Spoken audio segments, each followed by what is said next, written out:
All right, so I'm gonna get out of here. What's your thought? All right. Yeah, how much for something? Have a good class, sir. Hmm? Have a good class. Mm-hmm.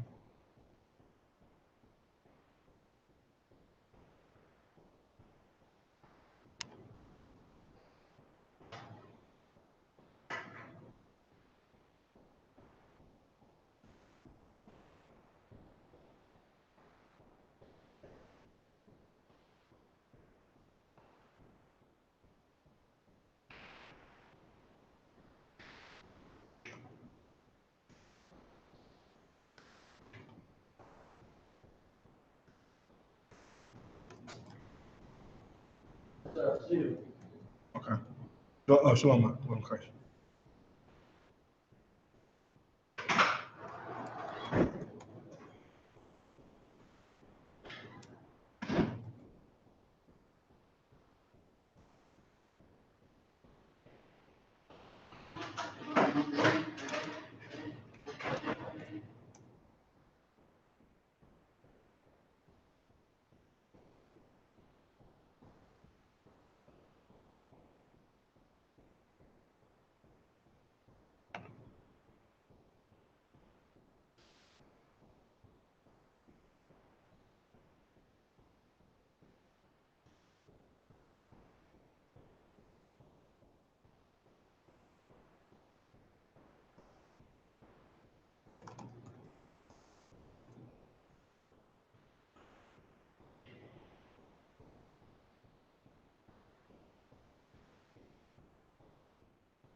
Shalom, we're live on Facebook, live on YouTube, live on Facebook, live on YouTube, live on Facebook, and we're live on YouTube.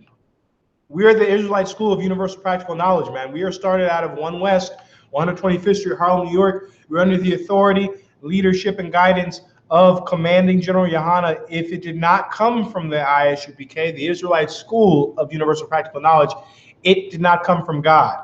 All right, and the Holy Spirit is not residing there. The Holy Spirit does not reside in your Christian church, in your Muslim mosque, in your Jewish synagogue, you understand, anywhere but in the I.S.U.P.K. You can hear and see, press 1. Press 1 every goddamn where. Press 1 every goddamn where. If you can hear and see, press 1. Without further ado, we're going to go ahead and get started. We're going to go ahead and get it started. All right.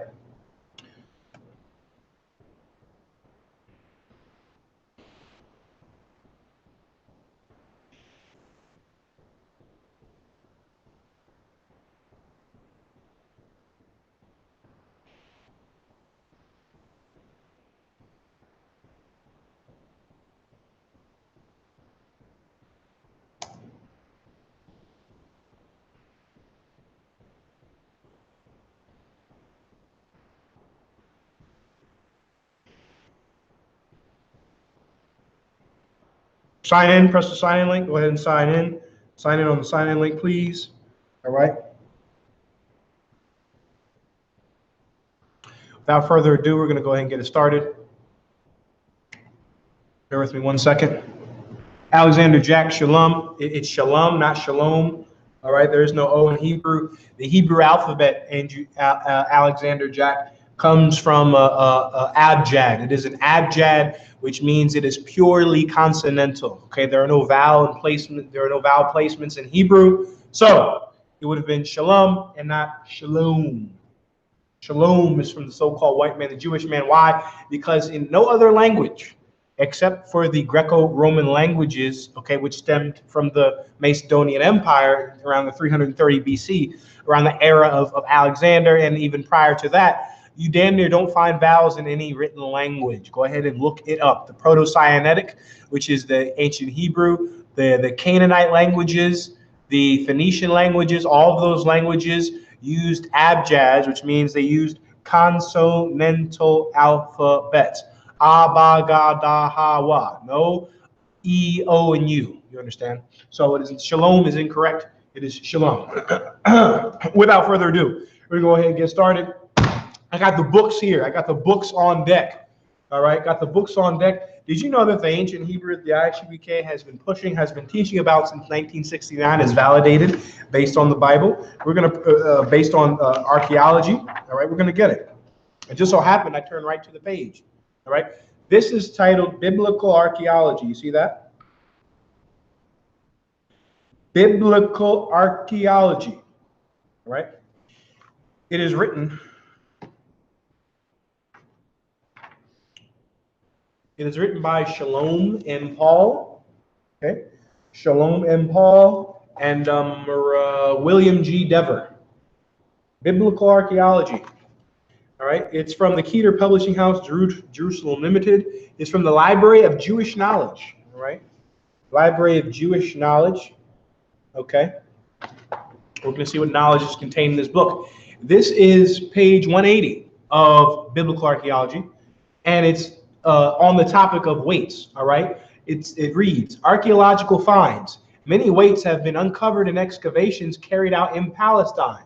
Some with weight marked on them, but most with any notation. All right. This is figure 87. It is a basalt weight of the 9th to 8th century BCE, so from 900 to 800 BC, with relief of winged lion and Hebrew inscription La Shema, which means belonging to Shema. It's properly La Shemai. La Shemai. Let's see what script it's written in. Is it written in the Yiddish Kafilkafish language? Is it written in the modern Hebrew language? What language is this written in, black man, Hispanic man, Native American Indian man? What does that look like to you? This is an archaeological find. All right. This is a weight from the 9th to 8th century, Palestine, Israel. What does that say? Hebrew is read from right to left. So it is La Shemai, or La in the beginning of a word is two. Prefix La means two. Shemai means here. So there's a man named Shemai, and it was to him. This weight was for him. When you look into the Hebrew, you go to the word shekel. All right, let's get the word shekel in Hebrew. Let's get the scriptures on it, on the shekel. These weights were our money system. All right. To this day, when you go and buy silver, 24 karat gold, a certain amount of sterling silver, or a certain rate, or a certain proportion of sterling silver, that silver is value is measured by what? Its weight. 24 ounces, 10 ounces, a pound, a kilogram. All right. Those weights being used for money, that's in the Bible. I'm going to Exodus 30 and 13 to prove this fact. All right. The book of Exodus, chapter 30 and verse 13. This they shall give everyone that passeth among them that are numbered, half a shekel after the shekel of the sanctuary. A shekel is 20 gerahs, and half shekel shall be the offering of the Lord. All right, when you look up the word shekel in the blue letter, matter of fact, let's go ahead and look up the word shekel. So it is proven that we're not crazy here in the I.S.U.P.K. You place the O with A, shalom, shalom. Let me write it out for you. All right, Andrew Jack. This is how you see in ancient Hebrew. This is how it's written in modern Hebrew, or Assyrian Hebrew. This is how it's pronounced. Shalom. Shalom, all right? There it is. Ancient Hebrew, this is the Lashon Kodash, which we just found to be inscribed, okay, on 9th to 8th century weights. Archaeological finds from Biblical Archaeology, page 180. All right, so this is a valid alphabet, a valid symbol. This is the ancient Hebrew. This is the Lashon Kodash. This is the language Adam had, the writing system that Adam had. This is the Assyrian script. The Assyrian script, okay, comes from the Assyrian Empire, and it was when we melded the ancient Hebrew with the Assyrian script, with their way of writing, to build a lingua franca. A lingua franca is a bridge language, just like English is a language that you must speak if you want to trade on the world level. All right, if you want to get oil, if you want to get school money for schools, if you want to be a part of the World Health Organization, you want to be a part of the UN, you want to do trade on a worldwide level, right? On a world scale, on a global scale, you must speak English, and you must have the Gregorian calendar: January, February,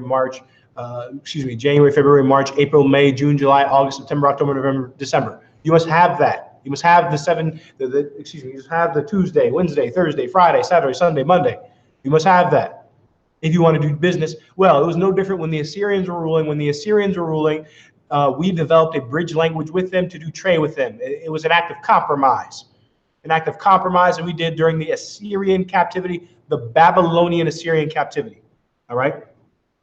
So this is how you write it, but it's pronounced shalom. Sha, la, not low, because there's no vowels.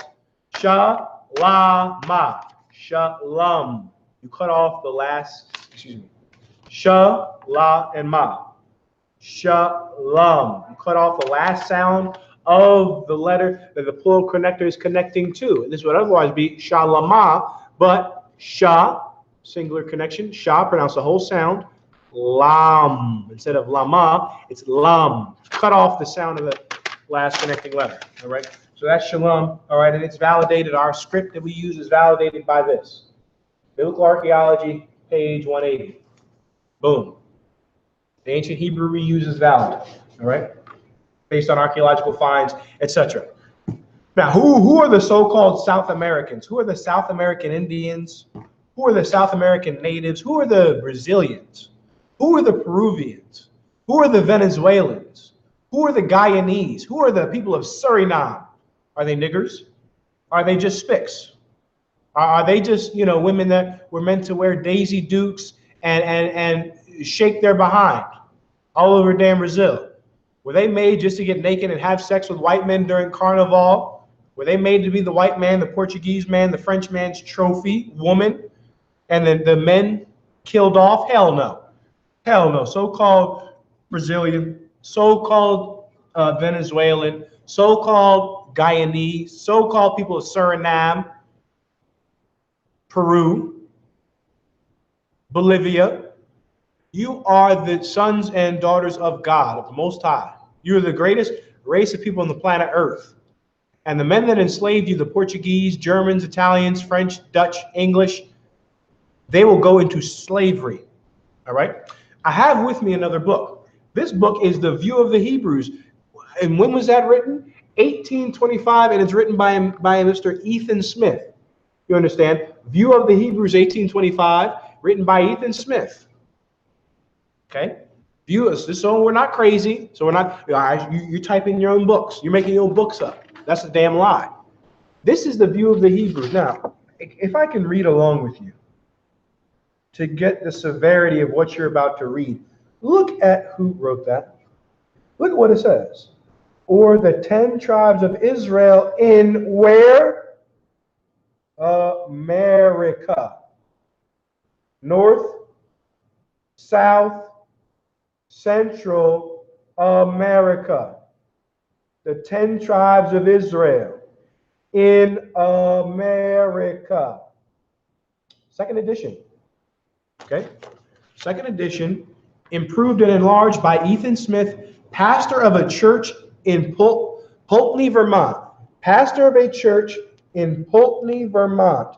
Pastor of a church in Pulteney, Vermont. Let's see who pastors in the 19th century said were the 10 tribes of Israel. Was it the white man? Was it the Arab? Was it the Chinese? Was it the Russians? Was it the East Indians? Let's find out. We're going to go to page 51 to start, right? Page 51 of View of the Hebrews, 1825. You need to pick these books up. Okay, put the smartphone down, the memes down, the Facebook down, the Instagram down, the Twitter down, the video games down. Pick up and read a book. The best way to hide something from a Negro, from a Latino, a North, South, and Central American Indian is to put it in a book. We're going to open these books in the I.S.U.P.K. All right? View of the Hebrews, page 52. In the course of their remarks, they add, to the testimonies here adduced by Dr. Jarvis, i.e. that the Indians are the 12 tribes of Israel. Let's go ahead and let's look at it. See, make sure we're not crazy. I.S.U.P.K. you crazy. How are the Hispanics Israelites? They're light-skinned. Oh my God, I've never seen someone light-skinned before. They can't be Israelites. Boom, there it is right there. Let me let the camera focus in. Oh, boom. Look at that first sentence in blue. Look at that first sentence in blue, man. The Native American Indians of South America and their descendants are the Israelites, regardless of how they look, regardless of how you feel about them. You understand? If you are in North, South, and Central America or in Canada and you're a descendant of Native Indians from South America, Suriname, Venezuela, okay, Brazil, Bolivia, Peru, Colombia, and Negroes from those lands, you're from the tribe of Asher, man. The dainty grapes. All right? A great and excellent tribe, like all the tribes, man. Like all the tribes. And big up to all the tribes of Israel, okay? All the tribes of Israel. I understand when everybody comes into the truth, everybody is Judah. You understand? Everyone's Judah, Benjamin, and Levi, but not everyone in the nation of Israel is Judah, Benjamin, and Levi. Many of you are Ephraimites. Many of you are Gadites, actually. Many brothers find out they're Gadites. They're Reubenites. They're Asherites, actually. You understand? All the tribes are important, man. All of them. From Judah all the way to Issachar. From Naphtali all the way to Ephraim. North, South, and Central America, all 12 tribes are needed, man. And we're going to prove that. Let me hold this. Let me prove the validity of what I'm saying. You can't hold off on any damn tribe, man. You can't hold off on the Mexicans. You can't hold off on the Brazilians. You can't hold off on the El Salvadorians. You can't hold off on the Negroes, the West Indian Negroes, the Haitian Negroes, or the American Negroes, okay?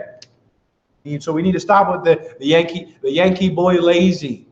The American black man lazy. We need to stop with that, okay? Negroes need to stop beating up Haitians in South Florida. Need to stop with that, okay? Haitians and Dominicans need to stop beefing in the Dominican Republic and in Haiti. Let's read Revelation 7 and 5. Revelation chapter 7, verse 4. And I heard the number of them which were sealed. And there were sealed 144,000 of all the tribes of the children of Israel. You understand that, black man, Hispanic man, Native American Indian man? 144,000, 12,000 from all the tribes of Israel. 144,000 from all the tribes of Israel. You're not going to throw away any damn tribe, okay? Regardless of your feelings, of your emotions, or how they may look, or how you may look. All of that is garbage to the Most High. The Most High looks at a man based on the seed of his father, not by his physical appearance. And our condemnation of the so-called white man, woman, and child is not based on how they look. I don't care if he was purple with yellow polka dots. He put my people in slavery, and the Lord said, the Most High said in Galatians 6 and 7, that which thou sowest, that also shalt thou reap. All right? So it's not because of his skin tone. It's because of his crimes. All right? Let's go back into our book, View of the Hebrews. This is View of the Hebrews, page 51. In the course of their remarks, they add to the testimonies here adduced by Dr. Jarvis, i.e. that the Indians are the 10 tribes of Israel, might have been added several of our New England historians from the first settlement of the country. Some they proceed to mention, then add that the Reverend Messrs. Samuel Sewell, fellow of Harvard College, and Samuel Willard, vice president of the same, were of opinion that, quote, the Indians are the descendants of Israel. It was common knowledge, not only in America, it was common knowledge at one time in Canada, in the United States of America, in Mexico, and all the way to South America and Central America, that the Indians of those lands were Israelites. Did you know it was actually only recent that the white man said, stop telling these timber niggers that they're Israelites. Stop. We got to dope them up. We got to lie to them and tell them that they were worshiping totem poles, which many of them weren't. We're going to get that. We got to lie and tell them that you were shamanistic and you were living with the bear and the rodents and all that other nonsense, believing that. We got to get them doped up on alcohol so we can traffic their damn women, man, which is what they're doing in Canada. Sex trafficking Native Indian women across Lake Superior, all right, from Thunder Bay to Duluth. All right, the I.S.U.P.K is going to Thunder Bay, and we're going to turn the hearts of the prostitutes, okay, away from going on a ship to mate with every white man on that damn ship. We're going to turn our people from that. We're going to Winnipeg and changing the murder capital of Canada into a place like the kingdom of heaven, brother. The kingdom of heaven, First Nations. That's what we're going to do. That's what we're set about to do. We're set about to defend our sisters, man, that the white man victimizes. That's what we're set to do. But nonetheless, the First Nations are Israelites. It's in this book. This book is written by a white man, not the I.S.U.P.K, not a Negro, but a so-called white man, a reverend from Vermont wrote this book. All right. Let me get to 58, page 58. I want to go to page 58 because it proves that the Eskimos are not Israelites. The Eskimos and the Inuits are not Israelites. Okay. The First Nations are Israelites, and in this book, they make a delineation between the two races. That is correct because they are delineated. All right. This is page 58. Ulloa, quoted by Dr. Williams, had a great acquaintance with the Indians of South America and some parts of North America. So, like, bear with me 1 second. This is view of the Hebrews, page 58. Ulloa, quoted by Dr. Williams, had a great acquaintance with the Indians of South America and some parts of North America. Speaking of the Indians of Cape Breton, in the latter, he declared them to be the same people with the Indians in Peru. So the white man knew that the Indians of Cape Breton, the Indians, the Micmac Indians of Quebec, the Indians, the Cree Indians in Manitoba, the Sioux Indians of Winnipeg are all the same people, which is what the I.S.U.P.K has been saying since 1969. All right, type in all your questions. Type in all your questions. All right. Like this, share this. I don't see anyone in the chat. I see two people watching in Canada.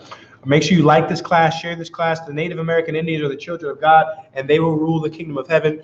The Brazilians, the Venezuelans, the Colombians, the Peruvians are the children of God there from the tribe of Asher, right?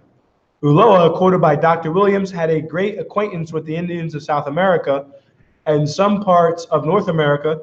Speaking of the Indians of Cape Breton in the latter, he declared them to be the same people with the Indians in Peru.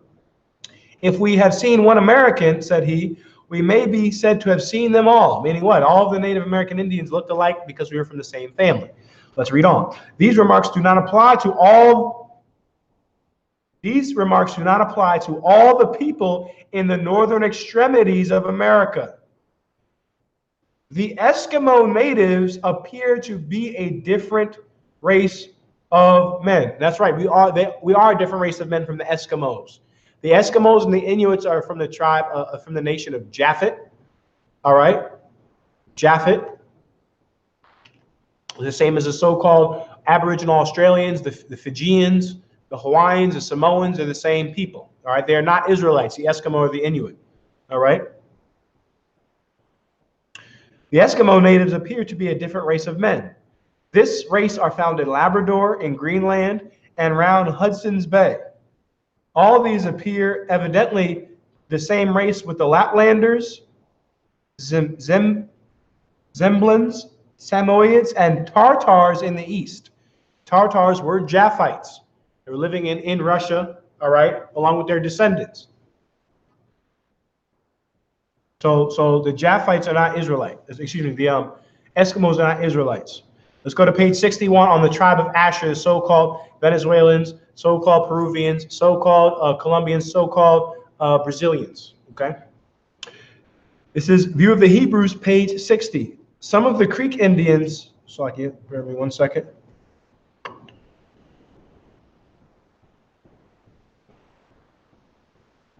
All right.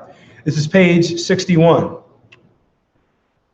Seward, quoted in Boudinot in his literary miscellanies, says of the Indians in Suriname, all right, Indians in Suriname, which are the same people as the Indians of Venezuela, which are the same people as the Negroes of Brazil, the Negroes of Venezuela, the Negroes of Colombia, the Negroes and the natives of Bolivia, all right? The Indians in Suriname, on the authority of Isaac Massey, a learned Jew residing there, that the dialect of those Indians common to all the tribes of Guyana is soft, agreeable, and regular. And this learns you asserts that their substantives are Hebrew, the language of the Suriname Indians, the language of the Guyanese Indians, the language of the Colombian Indians, Brazilian Indians, Arawak Indians, the Indians, the Quechua, Quiche Native Americans, okay, the descendants of, I believe, the Inca of South America. Your language was Hebrew, all right?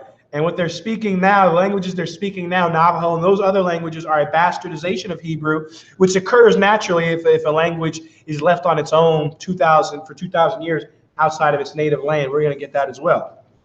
All right. But the so-called Native Americans of South America were speaking Hebrew. Okay. Bear with me 1 second. I'm moving on to page 65. This is on the tribe of Asher. Matter of fact, bear with me 1 second. Yeah, we're going to get the tribe of Asher. We're going to get the tribe of Asher in the Bible real quick. I'm going to go to Genesis 49 and 20, all right? Genesis 49 and 20.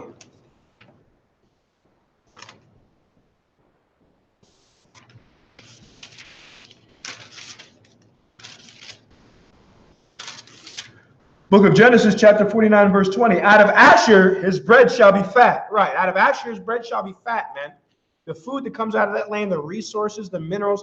Many of your modern medicines are sourced from where? Black man, Hispanic man, Native American Indian man. Many of your modern medicines are sourced from South America. Sourced from plants in South America. You want to lower your blood pressure? No problem. You got to go to South America. You want to lower your cholesterol? No problem. You've got to go to South America. You want to sniff cocaine? No problem. You got to go to South America. Why? Because the bread that comes from South America is fat. Plenty of it. Okay? White man wants to sin and be an evil, disgusting bastard and go get high. All right? He goes to South America. Why? Because out of Asher his bread shall be fat. Let's read verse 1 to get the context of what we're speaking of here. Genesis chapter 49, verse 1. And Jacob called unto his sons and said, gather yourselves together, that I may tell you that which shall befall you in the last days. This is what's going to happen to the so-called South Americans, the Indians and the Negroes, and their descendants in the last days. Let's read it again. Genesis chapter 49, verse 20. Out of Asher his bread shall be fat, and he shall yield royal dainties. Right, Asher's going to yield royal dainties. All right, the best of the best, the cream of the crop comes from Asher, the wood. The white man's beloved Brazil wood, the redwood from Brazil, it costs you an arm and a leg, a fortune to get your floors made out of that. All right? He's out over there logging the damn Amazon to extinction, murdering the local natives, the Amazonias, Os Indias de Amazonias, okay? Indians over there for that damn land. All right? Grab me 1 second.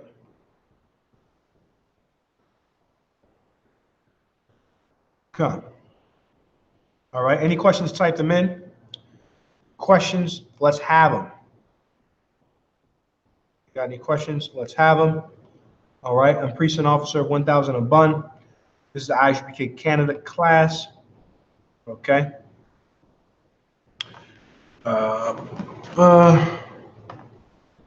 Bear with me 1 second. Share the class.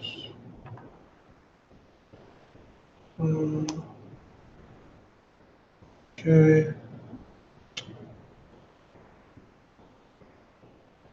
Okay. Like the class, share the damn class. All right, let's keep going. The American Indians have practiced circumcision, Dr. Beatty, in his journal of a visit to the Indians in Ohio, right? The Indians of Ohio, they practice circumcision. Let's get circumcision first. Let's get the Bible, the scripture on circumcision. I'm just going to grab it real quick before I continue reading. Genesis chapter 17, verse 10 talks about circumcision. Circumcision was something that was practiced amongst the native Indians of Ohio. If it was practiced amongst the native Indians of Ohio, it was practiced by the native Indians of the Huron, Lake Huron. It's practiced by the Huron Indians, practiced by the Micmac, practiced by the Cree, practiced by the First Nations circumcision, which comes from nowhere else but the Bible. All right? The Bible set the standard for circumcision. All right, let's read on the view of the Hebrews, page 58. In the Indian being one of the beloved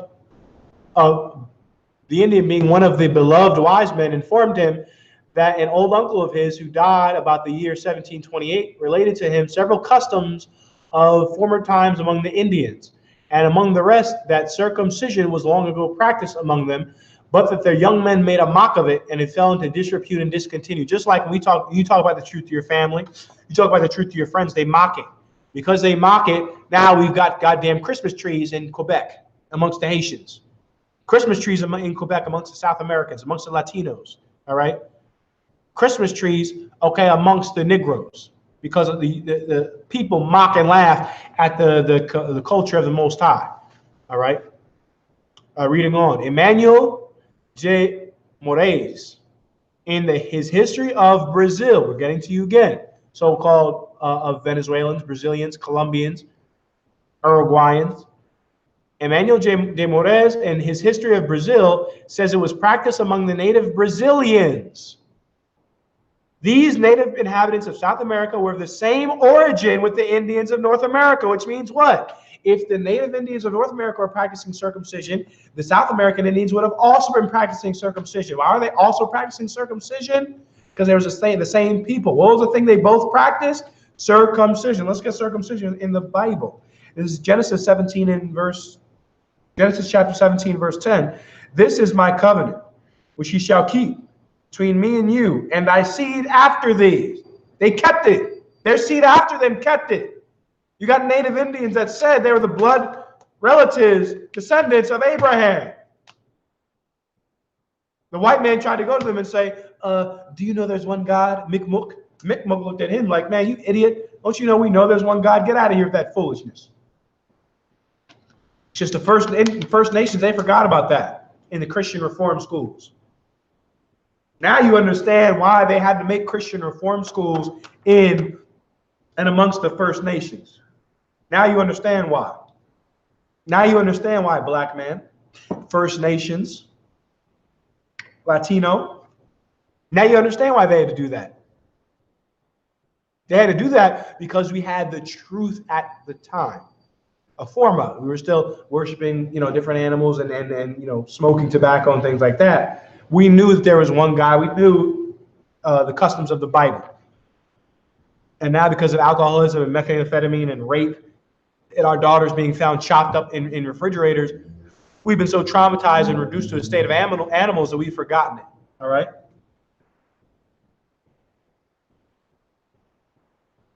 That's it. The native Indians of Brazil practiced circumcision.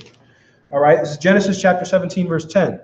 This is my covenant which ye shall keep between me and you and thy seed after thee. Every man's child among you shall be circumcised, and ye shall circumcise the flesh of your foreskin, and it shall be a token of the covenant between, and ye shall circumcise the flesh of your foreskin, and it shall be a token of the covenant betwixt me and you.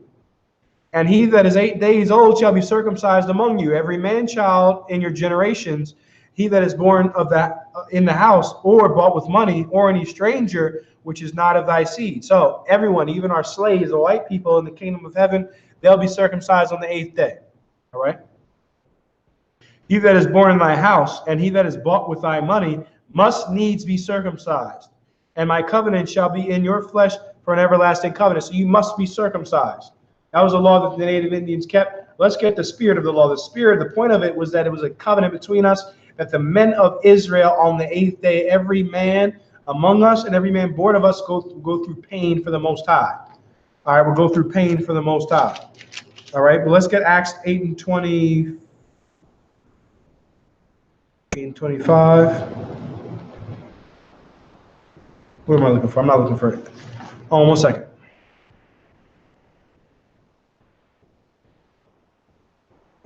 And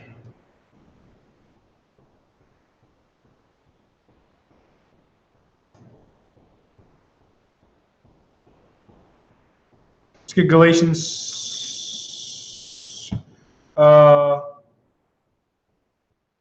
Let's get 1 Corinthians 7:19 for on circumcision. Many Native Americans, many, especially West Indians, all right, Haitians don't get circumcised in their native country, but you can still come in and be in the truth and come into the kingdom. All right, let's prove that. Get 1 Corinthians chapter 7 and verse 19. Circumcision is nothing. Hear that, First Nations? So-called West Indians, so-called black man, circumcision is nothing.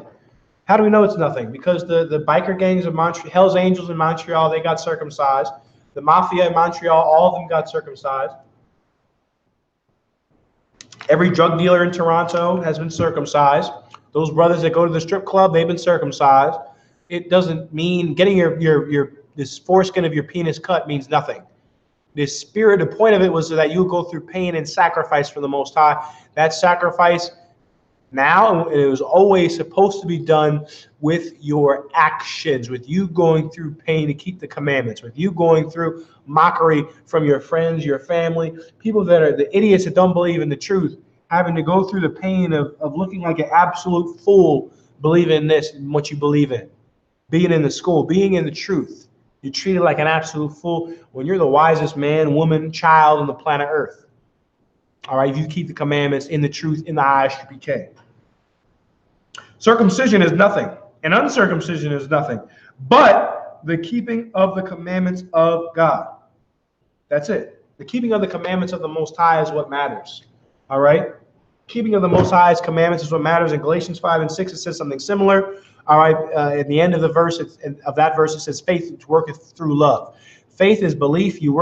It's worked through love. Love, according to 1 John 5 and 3, is the keeping of God's commandments. All right, there's no need to circumcise yourself if you were not circumcised, but nonetheless, it was a covenant or ordinance that was kept by the First Nations. All right, according to Genesis 17 and 10 through 14. All right, proving that the Native American Indians of Brazil are the Israelites. All right. Let me get page 66. They said the Native Americans, they didn't know who God was. They had totem poles. They're worshiping different spirit animals. That's gonna be proven a damn lie today in this class right now. Mr. Bingham also informed that the pious I.S.U.P.K of the same race pleased himself that he was a natural descendant of Abraham.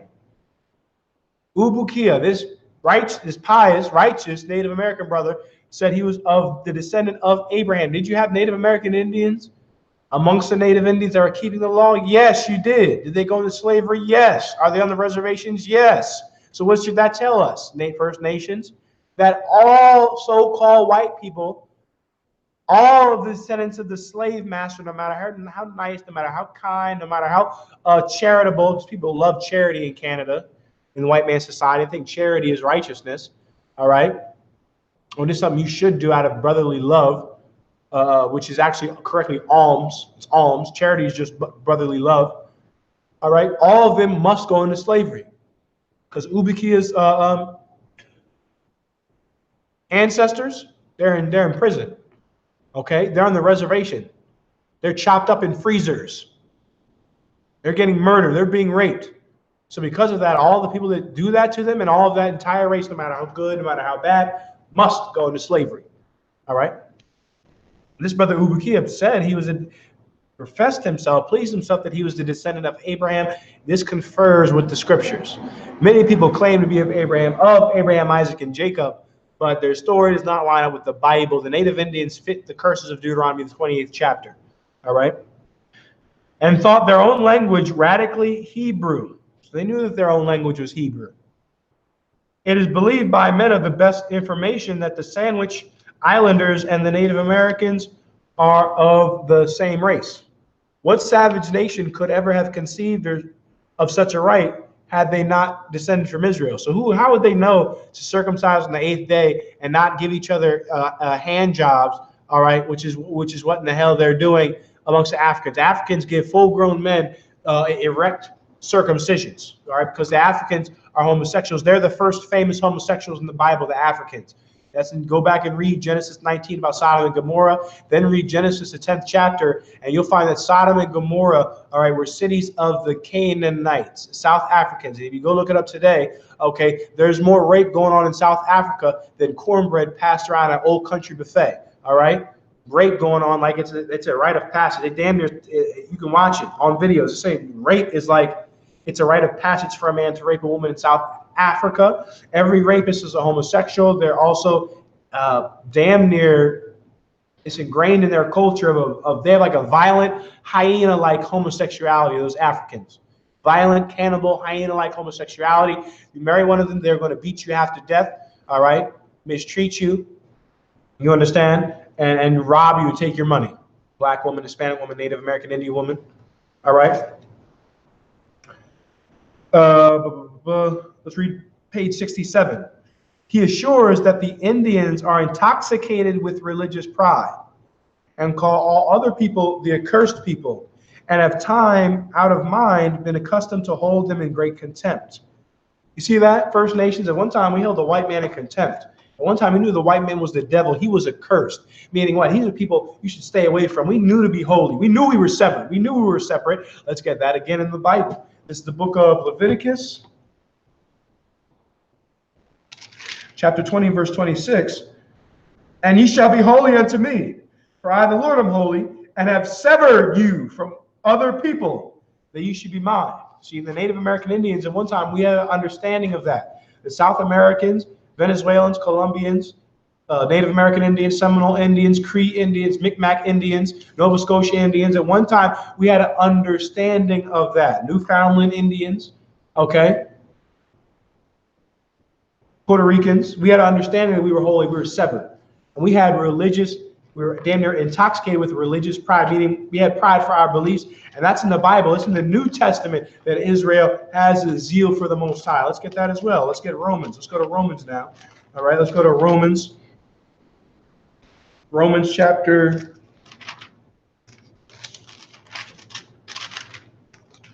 10 and verse 1. Brethren, my heart's desire and prayer to God for Israel is that they might be saved. You see that? Black man, Hispanic man, Native American, Indian man, Christians. Paul's prayer was so that Israel could be saved. Now, if he's going around the known world, basically, trying to get to as far as Spain to teach the brothers in Spain the truth, to teach the people of Spain the truth, and he's praying for Israel to be saved, and his mission is to get Israel to be saved, to get people to be saved by Christ, by believing in Christ, keeping the commandments. Why would he pray for Israel? I'll tell you why he prayed. Because those people he was going to go to in Spain, those people he went to in Illyricum, those people he went to in Turkey, those people he went to in Corinth, those people he went to in Thessalonica, they were the Israelites amongst those lands. All right? Slovakia. Clap a damn fly. Slovakia. All right, they're the Israelites of those lands. Paul prayed that Israel might be saved. Let's read verse 2. For I bear them record that they have a zeal of God, but not according to knowledge. Right? We have a zeal for the Most High. We have a religious intoxication. Black women are some of the most, spiritual women on the planet Earth. Hispanic women, forget about it. Those Guatemalan women sing gospel music like you would not believe. Go look it up. They love gospel music and love God and Jesucristo. You understand? This is why we fill the Catholic Church like the Catholic Church. They're made rich by the poor brothers and sisters in South America that will give their last penny, will give their last dollar to the Vatican, who's molesting the kids across the planet Earth. They give their money thinking, and this is what's so sad about it, those brothers and sisters in South America, Native American Indians, go to their grave. They go to their grave believing that the Catholic Church is of God, and because they gave them their money, they're going to go float with white people in heaven, up in the sky, right above the clouds. Which, if heaven's above the clouds, then everyone that's taken a plane has been to heaven before, right? You've ever been on a plane? You notice how the plane was above the clouds? I looked out. I was looking, right? I was looking for this white boy with all white, straight hair, looking like Charles Manson. I was looking out the window like this. I was looking for him. I was looking for that white man with wings, all white, with wings floating. I didn't see anything. I just saw the clouds, all right? Looking out the windows. I didn't see anything. All I saw were the clouds, okay? So the idea of heaven, their concept of heaven is a goddamn lie. If you get on a plane, okay, you'll see that that's not what that's talking about. That's not what that's talking about when it says heaven. Heaven is a state of rulership on earth. According to Ecclesiastes 3:16, the place of righteousness and the place of wickedness is under the sun. What is under the sun in the context of a man writing a book? Book is being written on the earth. He's under the sun. He is on the earth. All right.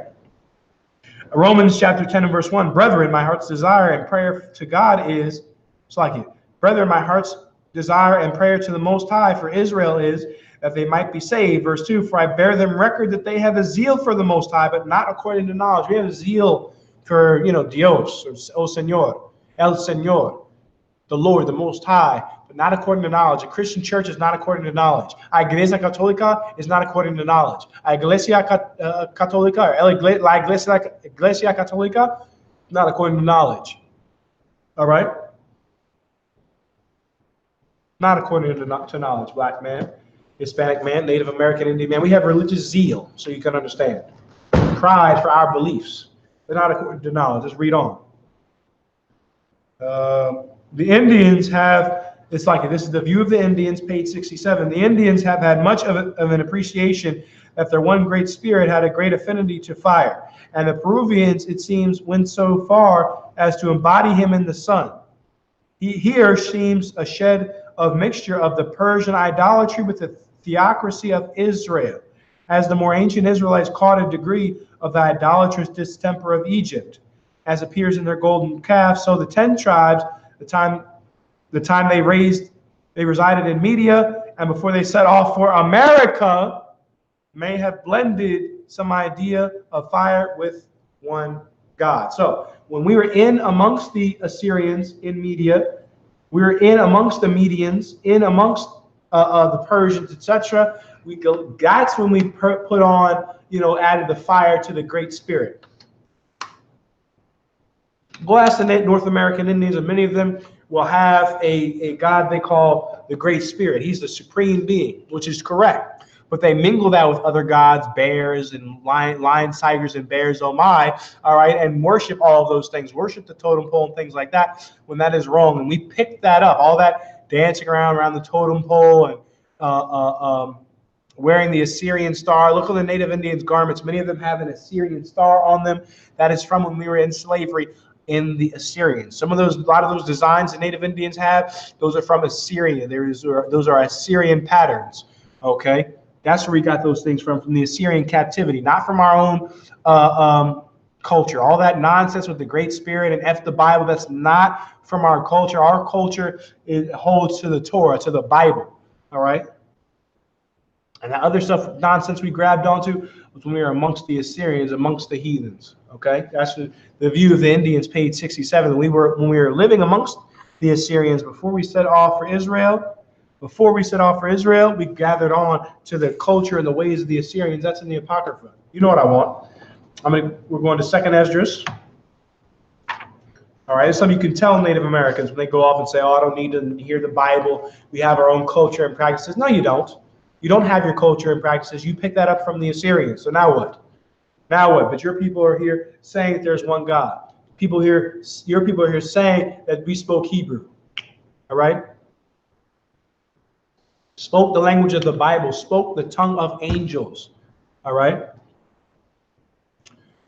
This is 2nd Esdras, chapter 13 and verse 42. That they might there keep their statutes, which they never kept in their own land. And they entered into the Euphrates, by the narrow passages of the river, for the Most High shewed signs for them, and held still the flood till they were passed over. For through that country there is a great way to go, namely of 1.5 years. And the same region is called Arsareth. Arsareth is the bastardization of Aratazah. The Native Indians were near the river called Euphrates. From that land, we sailed down the river around Africa into the Americas. All right, but when we were among the Assyrians, among the Persians, we gathered on to the culture and customs of them. which is why there's worship of the sun, okay, which is similar to the worship of the sun in the Assyrian Empire. All right? That's where we got it from. That's where we got it from. Let's get it also in the Bible.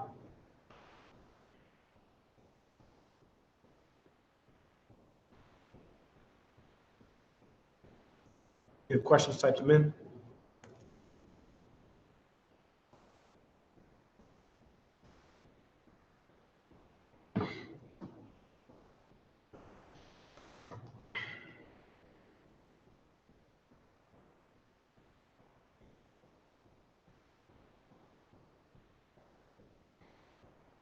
Bear with me 1 second.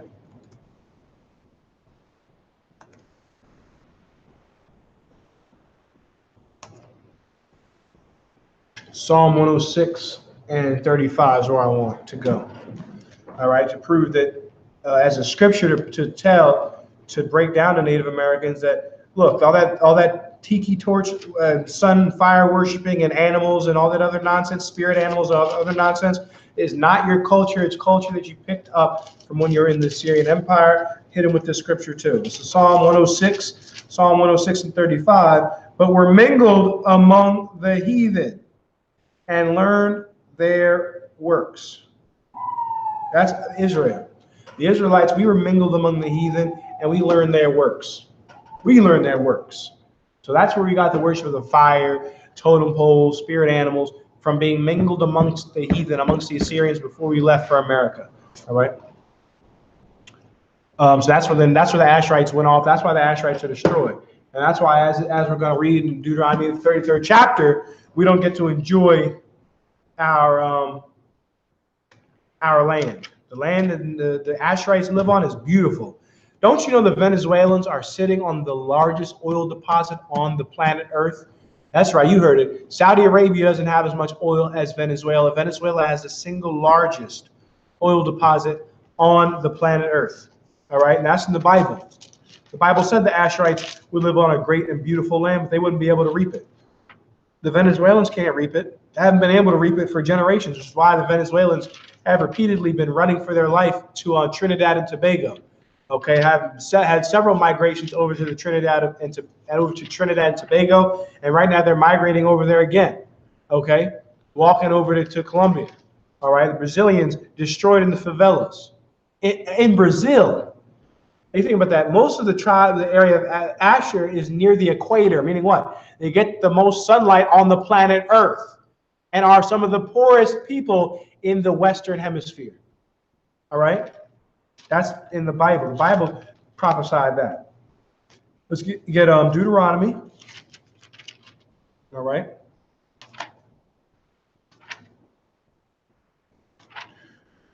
Deuteronomy.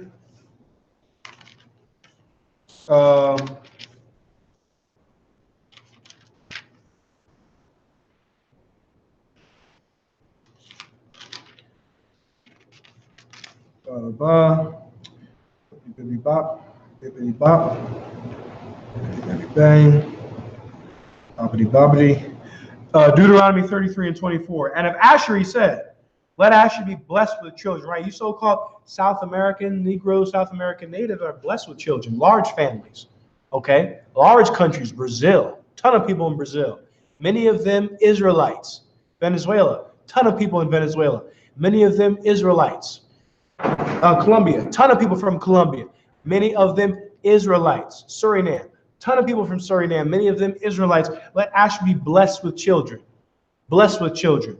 Let him be acceptable to his brethren. Let him be acceptable to his brethren, meaning in the book of Judges. Let's get that real quick. In the book of Judges, the Asherites did not want to fight for their land. Let me get that real quick. 1 second.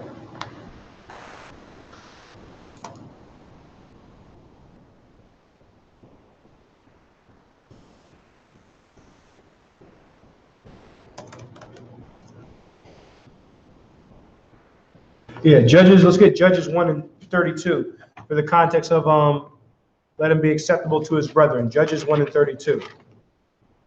All right.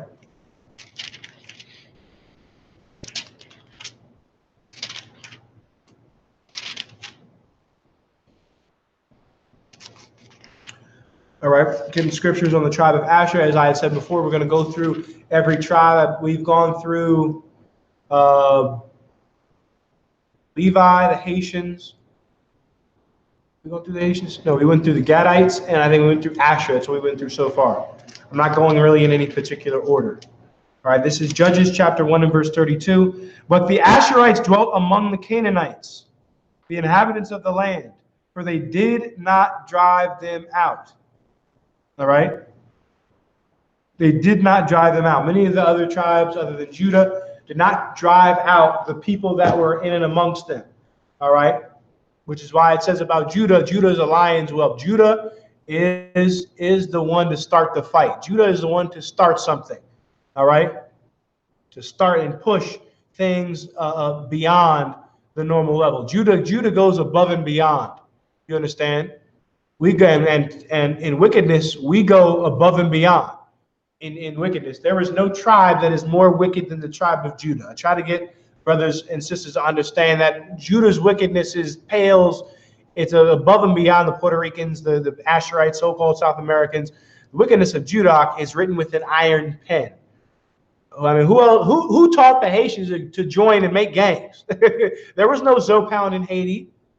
Okay, there were no Shatas in the West Indian Islands like there are today. When did they learn that? When they came up here to New York City and dealt with Judah. When they came up to Miami and dealt with Judah, they learned wickedness. All right. You want to learn some wickedness, you're going to come to Judah. All right. So-called Negroes of America. All right. That's what it is.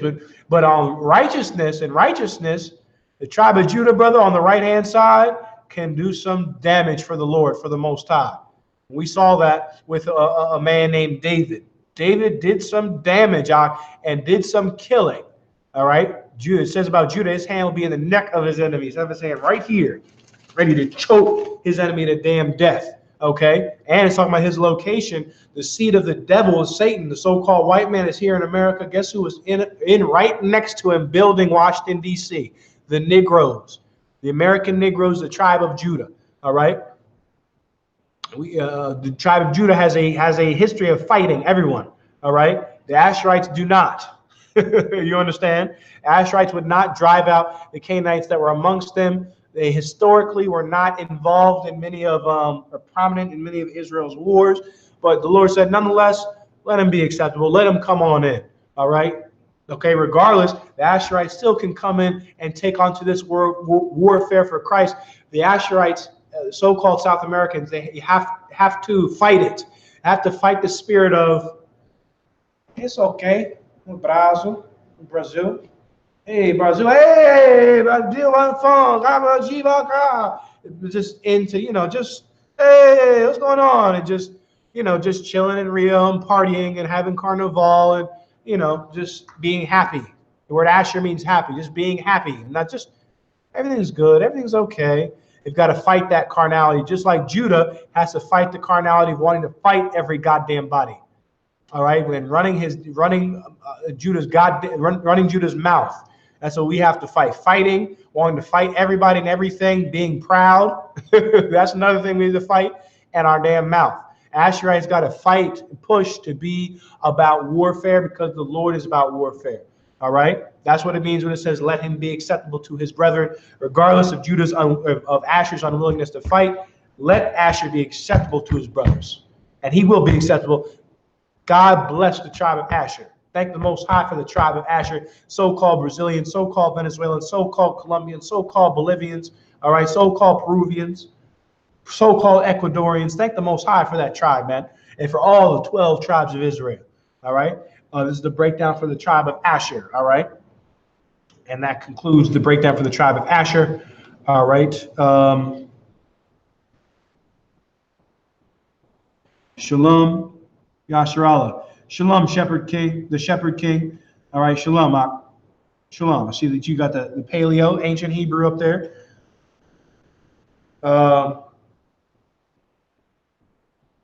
Like that sister married ham in the Fakers Light group. Yeah, kind. And got cut up and boiled and eaten. Malachi 500 said, Shalom. Can I get a breakdown on Ecclesiastes 7 and 8? General breakdown, sir. Salakia for not getting to it. I'm the only one running the class, but let me answer your question, Lord allow, in Ecclesiastes 7 and 8. Tawana for asking that question too, because there was something else I wanted to get into in Ecclesiastes real quick before I went into these two devils, Briar Shemigelski and Cam McLeod, two murderers, which these two devils prove that the white man is of the seed of Cain. All right, let's get on Ecclesiastes 7 and 8. Ecclesiastes, matter of fact, let's read verse 7. Ecclesiastes 7 and 7. Surely oppression maketh a wise man mad, and a gift destroyeth the heart. You understand that, right? Oppression, destruction will make people mad, angry. All right. And a gift in this context is talking about a bribe. This is a gift that is not just a gift. It's a bribe. It's something that's given to someone to alter a judgment. That's what this gift is talking about. All right. Verse 8. Better is the end of a thing than the beginning thereof. Better is the end of the thing than the beginning thereof. Meaning, at the end of going to camp, what can you say? Say, man, I went to camp and I blazed. In the beginning, you didn't go to camp yet. In the beginning, everything's just started. In the beginning, you haven't accomplished anything yet. It's better at the end because you've accomplished. Because now you can sit back on your work. You can sit back at the end of a nice dinner you made. You can sit back at the end of a nice exercise session, nice weight session. You can say, damn, I did that. You can sit back in your old rocking chair, rocking just like this. Just like grandma used to do it. All right, just like grandma used to do it, you can say, damn it, I did that, son. I built that camp. I went to that zone. I went to those countries. I prophesied against the white man, the devil, if Christ doesn't return. All right, before we get older. You understand? That's better than the beginning of it. You understand? Because in the beginning, it's not certain whether you'll be able to, whether it'll get done or not. All right. And the patient in spirit is better than the proud in spirit. It's better to be patient than to be proud. Pride in the sense of, oh, I can do this. I can do it right now. Right? Saying that you're ready for things that you're not ready for. Okay, that's what it means when it's saying being proud in spirit. And your spirit is, you're proud, you're puffed up. All right? You're puffed up. You don't want to be puffed up and think that you're something that you're not. That's what it's talking about. You want to be patient. Patient in spirit. You want to, okay, let me work this out. Let me get a little bit in every day. Not thinking I'm the best at this, I'm the best at that. Thinking, let me train a little bit at this.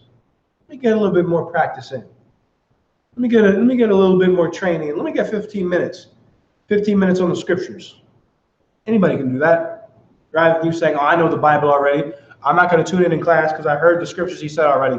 I sit in classes and tune into classes of scriptures that I've heard. You have to imagine I've heard these scriptures like 10 and 15 times and broken them down at this point 10, 15, 20 times. And I still sit and listen to every single word. You understand? It's better to be that way than to think that you know every goddamn thing. All right, that's the breakdown of that scripture. All right. Probably bang. Do you have any other questions? See, nobody signed in. Can anyone type? Press 1 if you can see. Press 1 if you can hear and see. Press 1 if you can hear and see. I guess nobody from the Facebook is courageous enough to comment. So check see if it's working.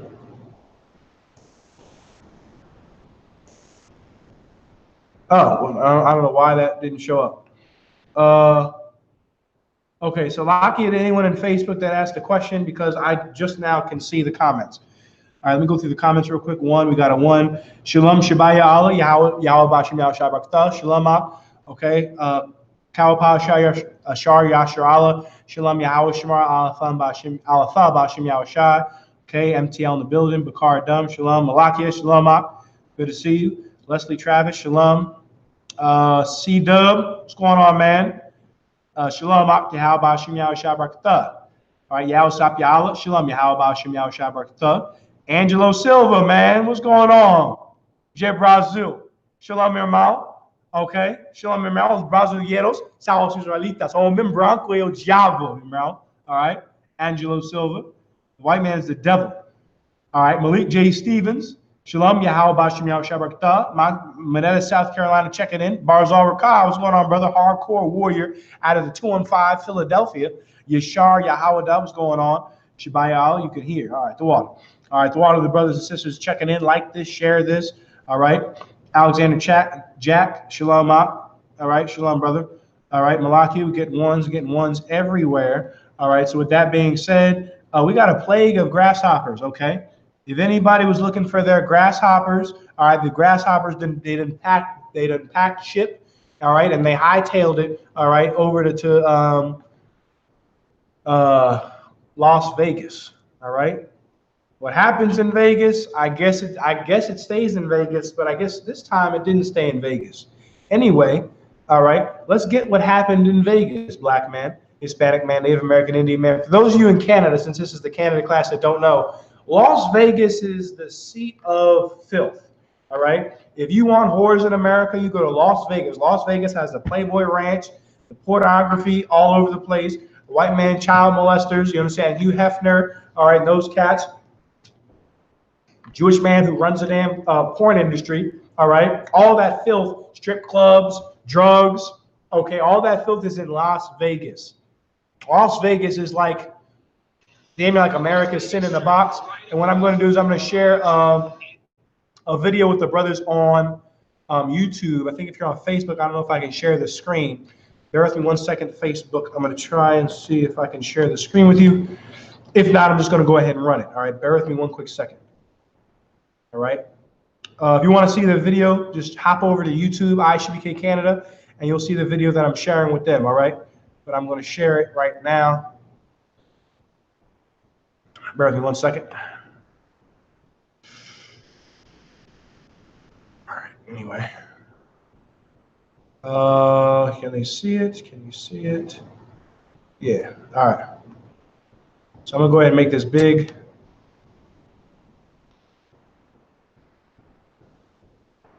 This in Sin City, it's the insect invasion, putting on a show no one can escape. They popped up out of nowhere. A 24/7 onslaught of grasshoppers that really sticks with you. What the heck? Dude, you're all covered in locusts. Wow. You're covered in it. For many, the first of You just heard what he said, right? He didn't say you're covered in grasshoppers, dude. Gnarly, bro. He said you are covered in locusts. I got a quick question. Have we heard of locusts, a plague of locusts before? I think there has been a plague of locusts before. We're going to find out in a second where that came from. All right? Plague of locusts. There was another place. The place was called Egypt. I think they had a plague of locusts too. Let's watch the video from this point. Oppression felt downright biblical. A migrating horde of bugs so big. Wait a minute, man. No. Downright biblical. I.S.U.P.K, A migrating man. horde of bugs Wait so a minute. big you could even see them from space. That really sticks with you. What the heck? Dude, you're all covered in locusts. Wow. You're covered in it. For many, the first impression felt downright biblical. A migrating horde of bugs so big you could even see them from space. Experts say a soggy winter plus a mild spring make conditions perfect for the pallid-winged grasshopper, a migratory species that should be gone in a few weeks. But till then, one thing they're known to do is mate, and that's why there's so many of them around here. to make matters worse, they're attracted to bright, especially white lights, finding their match made in heaven on the Vegas Strip. I've seen people running around away from the grasshoppers. Scientists say the invasion's only happened a few times over the past 30 years, and the grasshoppers pose more of a nuisance than a threat. Either way, the critter takeover has those in Sin City hoping for once. This is kind of weird. What happens in Vegas That's gross. doesn't. Stay That's here. gross. Morgan Chesky, NBC News. Yeah, man. Come on, man. What happens in Vegas stays in Vegas, baby. Vegas, baby. Come on, man. Okay, bear with me 1 second. Only deals with people in a mental. All right. What happens in Vegas stays in Vegas. A plague of, they said locust. I'm taking what they said. They said a plague of locusts. Let's get a plague of locusts somewhere in a book I think we've read before. All right. Locusts. King James Version. All right. Plague of locusts. Locust, locust, locust.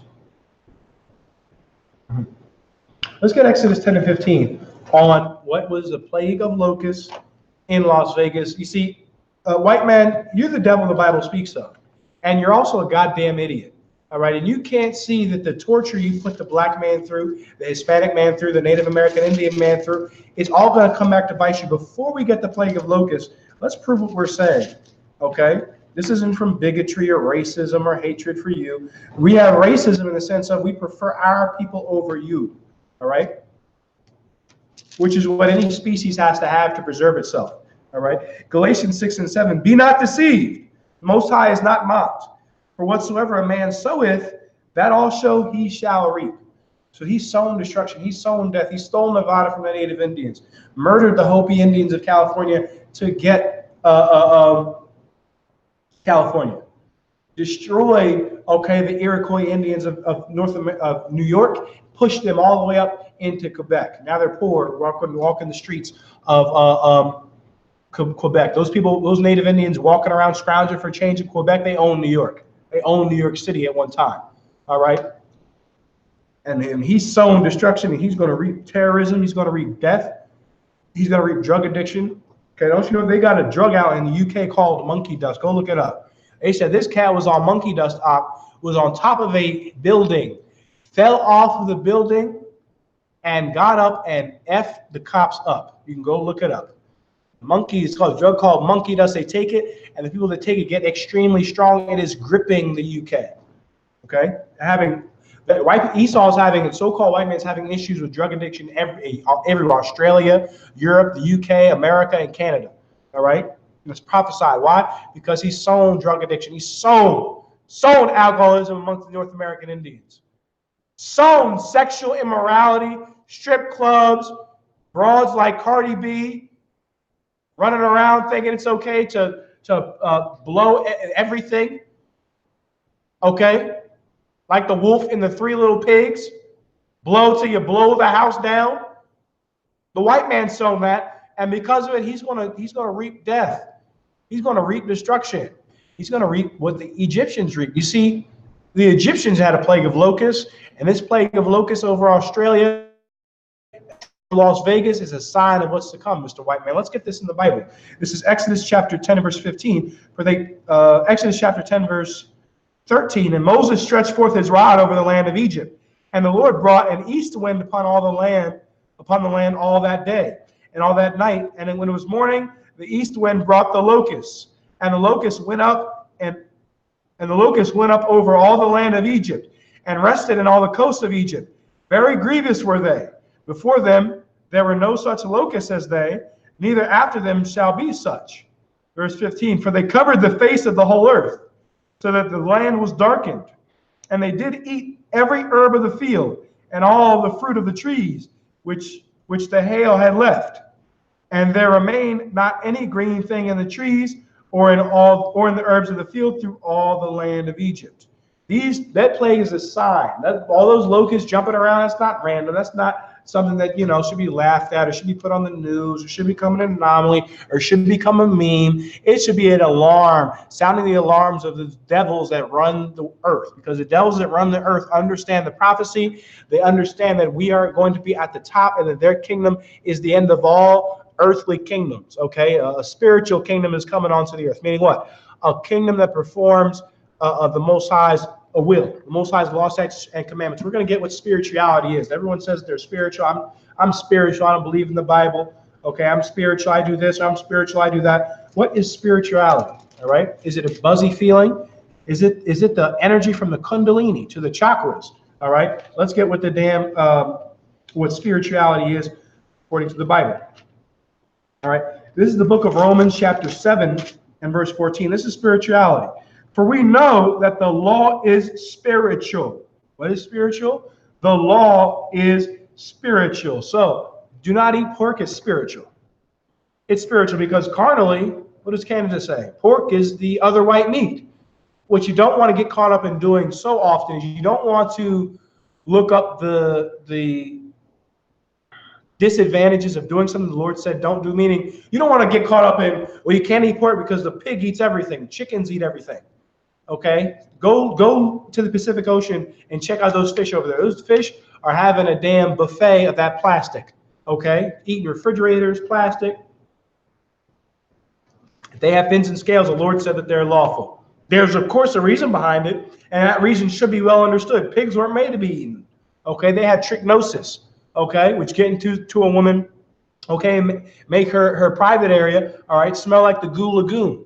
Okay, the Goo Lagoon from damn cartoon SpongeBob. You understand? Makes you stink. In other words, smell like a gym locker. All right. There are carnal reasons for it, but the biggest, most important reason is the Lord said not to. And the Most High, He's a spirit. He's not a man the same way I'm a man, the same way the brothers in the school are men. He's a spirit. So what He says, that's spiritual. It's not carnal. You understand? Going to a Thai massage parlor in Quebec is carnal. Going to get high and smoke weed, that's carnal. That's of the flesh. That's not of the Most High. The law is spiritual. That's what spirituality is, according to the Bible, Romans 7:14. For we know that the law is spiritual, but I am carnal, sold under sin. Right? Man, we're carnal. Natively, we're carnal.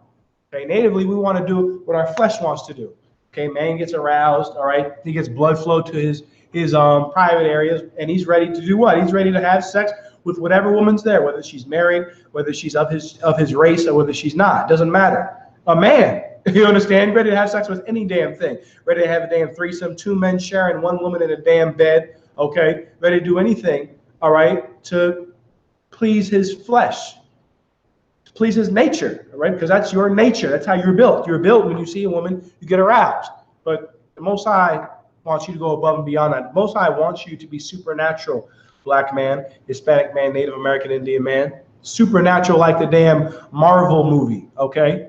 Like a damn Marvel superhero character. That's what we are. Superb, okay? According to the scriptures. Spirituality is keeping the law. Because this kingdom is not spiritual, because this kingdom is carnal, this kingdom is going to be destroyed, all right? And America is Egypt. That's why that plague of locusts came, and that's why the so-called white man, women, and children are dying here of drug addiction, okay, because they're reaping what they've sown, and they're reaping ancient Egypt. Ancient Egypt was a dope house, okay? Don't let National Geographic and the History Channel fool you. They were building the pyramids at those precise angles because they were high. How do you think they had the Hut Ra Pharaoh temple was built at a perfect angle with the sun peer in the morning? They were doing that because they were high, doing all that, making the angles and everything like that. All right? Go look it up in the rolls that they gave the slaves beer and bread. Okay? They gave the slaves something that would make a 40 feel like this water. They were absolutely doping us up on alcohol, just like they do with the kids today and the Native American Indians. Having alcohol is lawful, but you can't be a damn drunk. All right, the white man even says it himself when he says, drink responsibly. Don't be drunk peeing on yourself. Okay? Black man, black woman, Hispanic woman, Native Indian man, Native Indian woman. All right? That we're going to prove that America is Egypt spiritually. This is Revelation chapter 7 and verse 8. All right? And their dead bodies shall lie in the street of the great city, which is spiritually called Sodom and Egypt, where also our Lord is crucified. Our dead bodies lie in the street of this great city. America is the great city. Canada is the great city, okay, which is also called Sodom and Egypt. Spiritually called Sodom and Egypt. America spiritually is Egypt, filled with whores, filled with drugs. Like Egypt was filled with dope. They had something called the blue lotus flower. You take the blue lotus flower, they would mix it in wine, and it would make an intoxicating drink, just like, what's that drink they used to have that was popular in the rap? Scissor. Scissor, or they call it lean today. Lean, they had lean in ancient Egypt. You can go look it up. They would take the blue lotus flower, okay, and they would mix it in wine, just like it has similar chemicals as the syrup or the cough syrup that they pour into the damn drinks today, the sodas today. All right, and it's similar also to Molly. All right, they put the pills and all that in the damn syrup, wine today. They did that back in ancient Egypt. Okay, had a drink like scissor. Go look it up. They had another flower that was synonymous with Molly. All right, with Molly. This place is dope, a dope house. Canada's a dope house, marijuana being damn legal. They had a concoction in ancient Egypt of marijuana and honey. And they made it, they mixed it together, clumped it up, and they made like a suppository, and they would shove it up the rectum of the slaves, the Israelites, and it would release into their rectum, and it would give you a, it would make for fast absorption into the bloodstream, all right? The devils call it the butt chugging, where you take alcohol and pour it down your behind, okay? They do that because you get drunk faster. It bypasses your liver. They were doing that in ancient Egypt. They were doping us up, okay? You want to know why they wanted to go back to Egypt. Don't think of it like, Lord Moses, we want to go back to Egypt. They said like, nigga, take us back to Egypt, man. I'm trying to get high. Don't biblicize the Bible. What was happening today is the same thing that's happening back then. We wanted to go back to Egypt because we were getting doped up in Egypt, okay? Drunk out of our minds on those 40s they gave us, and the bread and beer, all right? The onions, the leeks. They had fast food in Egypt, okay? Fast and convenient food, all right? And you can't get in the wilderness, all right? So the same thing that's happening today was happening to us thousands of years ago. We didn't want to leave Egypt, just like we don't want to leave Canada because the weed is too good, man. It's too strong. And in Canada, you seem to have a problem with the white man says you can smoke weed. So I think like everybody in Canada smokes weed. Okay, the white man is the devil the Bible speaks of. And just because he says something is lawful does not mean the Lord validates it. Otherwise, the white man says homosexuality is lawful, right? Does that mean we can do it? No. All right. This place is spiritually Sodom and Egypt, filled with homosexuals and sexual deviants, just like Sodom was. Sodom was also filled with rapists, child molesters. Canada, America is filled with rapists and child molesters and sexual deviants and perverts like the Roman Catholic Church. All right. And it's also the place where our Lord was crucified. They associated religion with the Lord and Savior of the scriptures when Christ was never a Christian. Christ taught against what the Christian church teaches. The Christian church says the law is done away with. Christ said, I come to not destroy. Think not that I am come to destroy the law or the prophets. I'm come to fulfill. He came to do the law. He came to satisfy what the prophets had laid out about him. And he's coming to fulfill the prophecy about the prophets. Obadiah 1 and 10, the white man will be cut off. The Edomites will be cut off forever. Okay, etc. Boom, we got that. Now let's get to these two boys, Briar Shmiguletsky and Cam McLeod. All right, they committed murder, second-degree murder, murdered two couples up in Manitoba. I mean, they got the Mounties, they got the goddamn Mounties, they got the Canadian military forces. All right, they got Waldo up in the damn bush looking for these two devils. All right. That brother did the exact same thing that Cain did. Went out and just murdered and then went and ran. This is what the white man has been doing for generations. You can say, oh, well, there's black people in Chicago that shoot people and go and run. That's right. But do they shoot whole nations? Do they murder whole nations of people? No, because we're not in the spirit of Cain.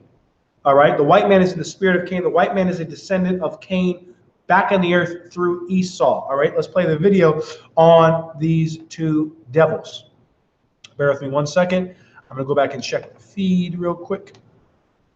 All right. 1 second. Yes, there were drug addicts in ancient Egypt. Hell yeah. Malachi 500. Yeah, there were drug addicts in ancient Egypt. That's why they wanted to go back. Okay. Think about somebody going on withdrawal. You get my point? Like, okay, just think about the scene real quick. A sea just got split in half. They're running from the Egyptian army. Think about this. The Canadian army says, you know what? We're coming to Montreal and we're going to kill all the niggers in Montreal. And they are gunning for it. They got the F-18 Raptors. Those planes fly at Mach 5, thousands of miles per hour. They coming in on tanks. They got tanks. They got cannons they shoot your arm. They'll blow your arm off. They got snipers. They got dogs, attack dogs running for you. And the Negroes, the Haitians in Montreal are running to the St. Lawrence River.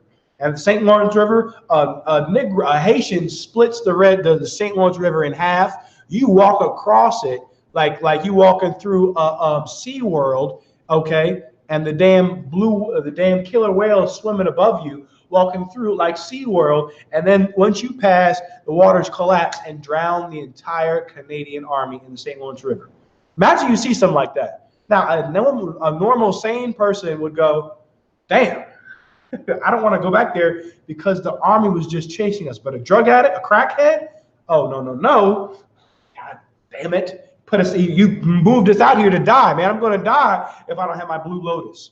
I'm going to die if I don't have my 40. Yes, there were all kinds of people were in the Middle East amongst Moses. That's how it went down before. That's not how it's going to go down this time. We're going into the wilderness again. Okay, you pack your bags. All right. Okay. Put the smartphone down. Okay, and take notes, because these notes are going to save your life in a place devoid of civilization. Right now, we're training. So I was saying, don't get high. Don't celebrate birthdays. Don't eat pork. You go into that wilderness, all this is over. You better know, okay? You better know, because there's no more rehearsing. Right now, we're rehearsing the righteous acts. There will only be teaching. This is what we're doing right now. This is going to be done in the wilderness with all the Israelites across the planet Earth that are brought in and saved, okay? And the same people teaching the classes now are going to be teaching the class with supernatural ability, all right? They're virtually going to get hit by missiles and nothing's going to happen to them. Okay, the brothers teaching that endure until the end. All right, and in that day there aren't going to be, drug addicts on that level of that need and things like that. They're not going to make it. You understand? The Lord's going to have mercy on who He's going to have mercy, but the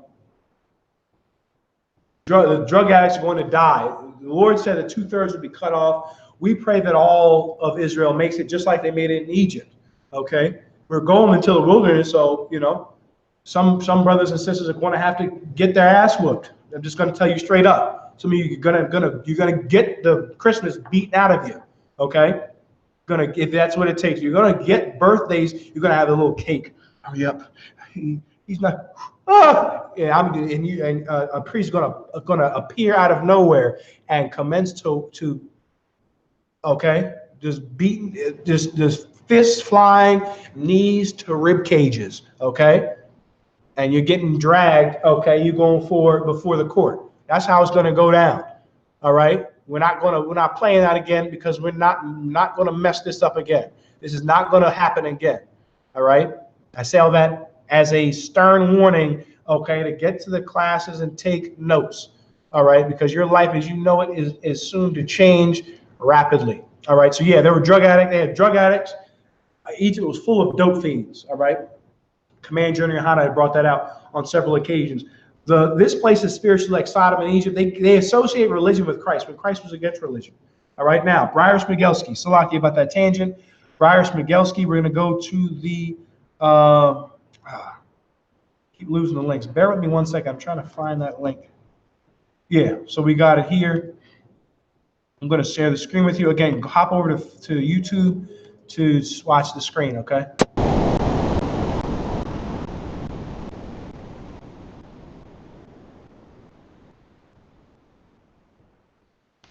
Okay. Cloud and Briar Smigelski continues. We are able to provide the following update. Officers have conducted and continue to search high probability areas of interest in the Gillam area. Investigators continue to follow up on tips, review the physical and digital evidence collected, and share information with police forces across Canada. Over the next 72 hours, investigators will conduct door-to-door canvasses in the town of Gillam and Fox Lake Cree Nation in hopes of generating new tips and information. Residents in these areas can be assured that we are activating all necessary resources to protect the public and officer safety. Our investigators are also exploring the possibility that the suspects may have inadvertently received assistance in leaving the area. To restate, there have been no confirmed sightings outside of the Gillam area. However, we remain open to the possibility. Cam McLeod and Briar Smigelski may have changed their appearance. It is possible that someone may not have been aware of who they were providing assistance to and may now be hesitant to come forward. I want to reiterate the importance of contacting police immediately. It is critical that all Canadians remain vigilant for Cam McLeod and Briar Schmigelski. If they are spotted, do not approach, call 911 or your local police immediately. I also want to stress the importance of not creating and sharing online rumors. The spreading of false information in communities across Manitoba has created fear and panic. Be assured that it is in our best interest to share confirmed facts as soon as possible, both in advancing our investigation and with respect to public safety. Okay, so they got the damn Mounties, they got the damn they got Sherlock Holmes, okay, they got Morgan Freeman.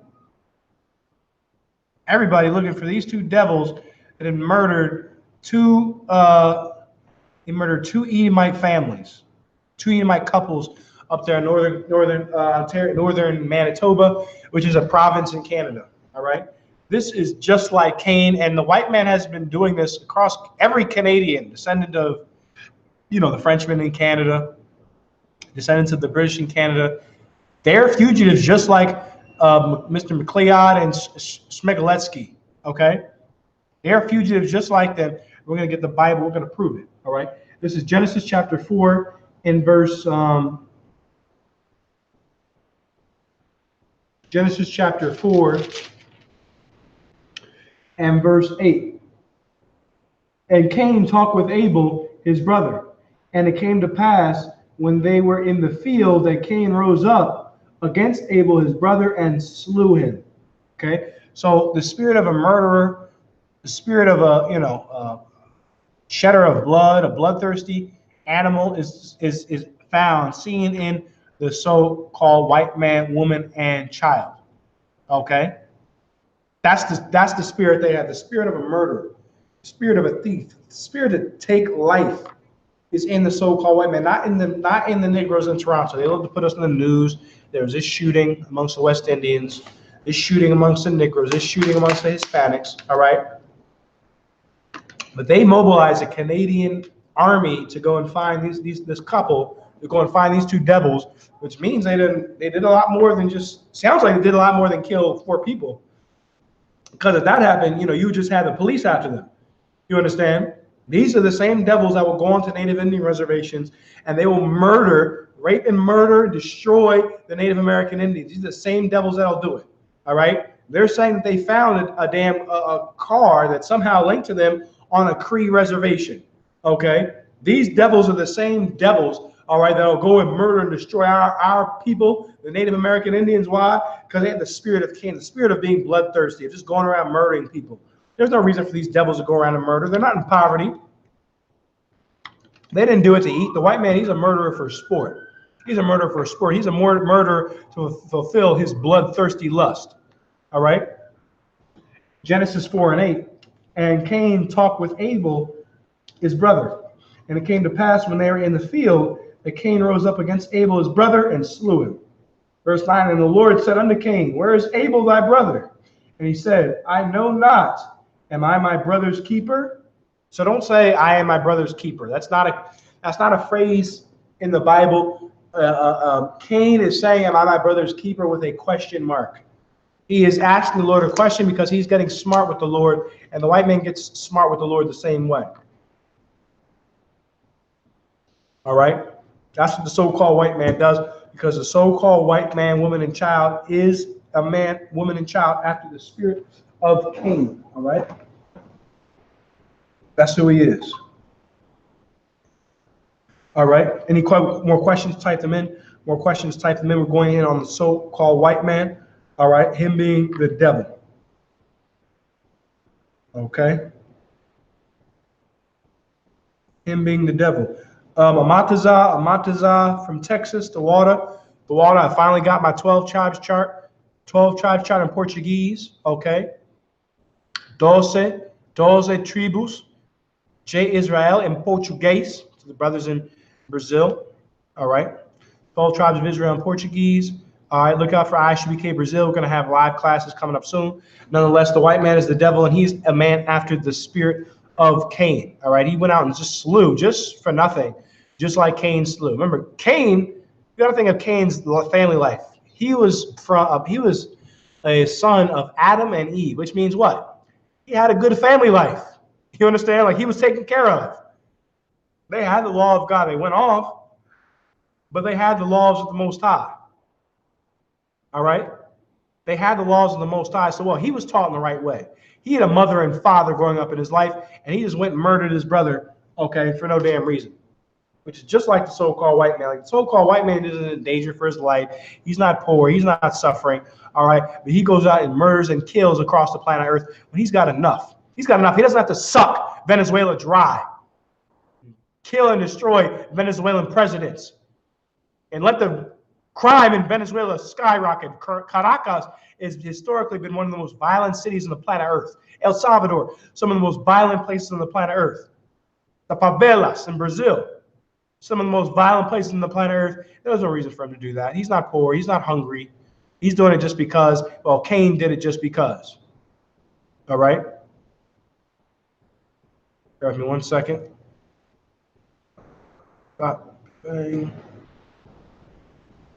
Cain did it just because, all right?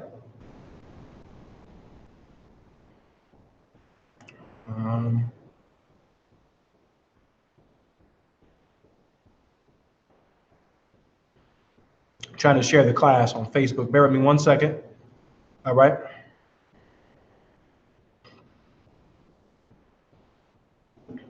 That's what it is. That's what it is, black man, Hispanic man, Native American, Indian man. The white man lives after the seed of Cain. All right, that's who he acts like. That's who he acts like. All right, verse 9, Genesis chapter 4 and verse 9. And the Lord said unto Cain, where is Abel thy brother? And he said, I know not. Am I my brother's keeper? Verse 10, and he said, what hast thou done? The voice of thy brother's blood crieth unto me from the ground. Meaning, it's like, you caught red-handed. Like, I can see what you've done. Like, I can see the blood you've spilled. The blood of your brother crieth unto me from the ground. Meaning, our blood has been spilled and it's been unanswered.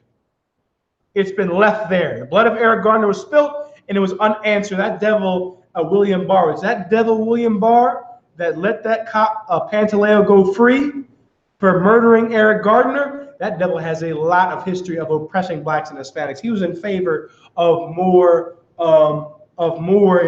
higher incarceration. That devil William Barr, Prosecutor William Barr. He was also over other things that were destructive to the children of Israel. I can't recall them off the top of my head, but I know he was one of the devils that wanted more imprisonment. All right. Verse 11. And now thou art cursed from the earth, which hath opened her mouth to receive thy brother's blood from thy hand. And when thou tillest the ground, it shall not henceforth yield unto thee her strength. A fugitive and a vagabond thou shalt be unto the earth. So the white man's cursed from the earth. That's why he wherever he goes, the ecosystem is destroyed. They said that America was teeming, full of birds. Birds on a ridiculous level. Fish on a ridiculous level. The buffalo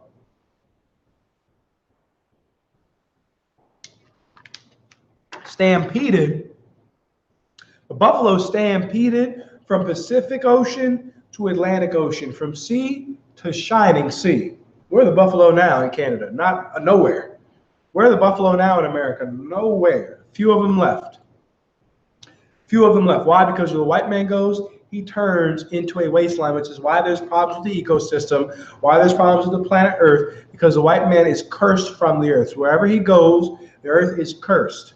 Okay, he can't sustain living in an area for a given period of time, which fuels more of his bloodlust. Like because the earth is cursed, he has to go to the Middle East and steal the oil. He has to go and destroy and rob and steal from places he does not need to, because the place where he's at, it's just not going to be viable after a few years. The fish are going to be swallowing plastic and dying. The whales are going to be beaching themselves. The grapes are going to be tiny. Grapes should be as big as, size of this half this remote. Apples big as this damn bottle. That's what it should be. Like the earth, there shouldn't be a shortage of food on a place that the Lord put people. You understand? That's idiotic. not natural. There should be enough food for everyone. There isn't, because the man that's running the earth is cursed from the earth, and a fugitive and a vagabond thou shalt be. He's a fugitive and a vagabond, just like Briar Schmigelski, all right? Briar Schmigelski and Cam McLeod, okay? They're devils after the spirit of Cain, okay? That's who they are.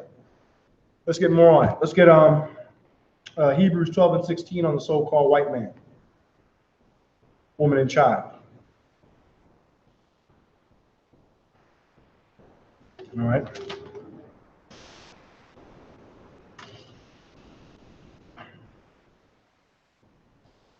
Hebrews chapter 12, verse 16.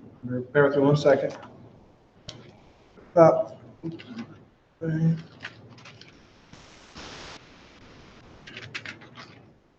Hebrews chapter 12, verse 16. Lest there be any fornicator or profane person as Esau, who for one morsel of meat sold his birthright. The white man, you're a fornicator. Meaning what? You're the king of unlawful sex. You're the king of having illicit sex, of being homosexual, being a child molester, like your Roman Catholic Church. Okay? You're a profane person. You're not a righteous people. Your Catholic Church tries to make you righteous. Your Christian church tries to make you righteous. Hollywood tries to make you righteous. Your Marines. Your Marines try to make you righteous. But you're not a righteous people. You're profane. You're disgusting. All right? To the Most High. As Esau, who for one morsel of meat sold his birthright. Right? For one morsel of meat sold his birthright. Meaning he'll destroy himself for nothing, for little. Absolutely nothing. I mean, Cam McLeod and Briar Schmigelski, I doubt they're in the projects. I doubt they're on welfare. I doubt their people have been destroyed by 400 years of slavery. They run Canada. Like, they're a failure of white privilege. They could have, ran the world. Could have made a, Facebook, Fortune 500 company, and been billionaires, but they just went and pissed it away. You understand? Threw it away for nothing, which is just what Esau did, which is just what Cain did. Just threw his relationship with the Most High away for a morsel of meat. Remember, Esau was the firstborn. He had the inheritance, the firstborn inheritance that was given to a firstborn son, but he threw it away for some damn food. All right? Breakdown on Ecclesiastes 3 and 18. I got you, Alexander Jack. Bear with me 1 second. I'm going to get Ecclesiastes 3 and 18. Let me check questions in Facebook and YouTube real quick.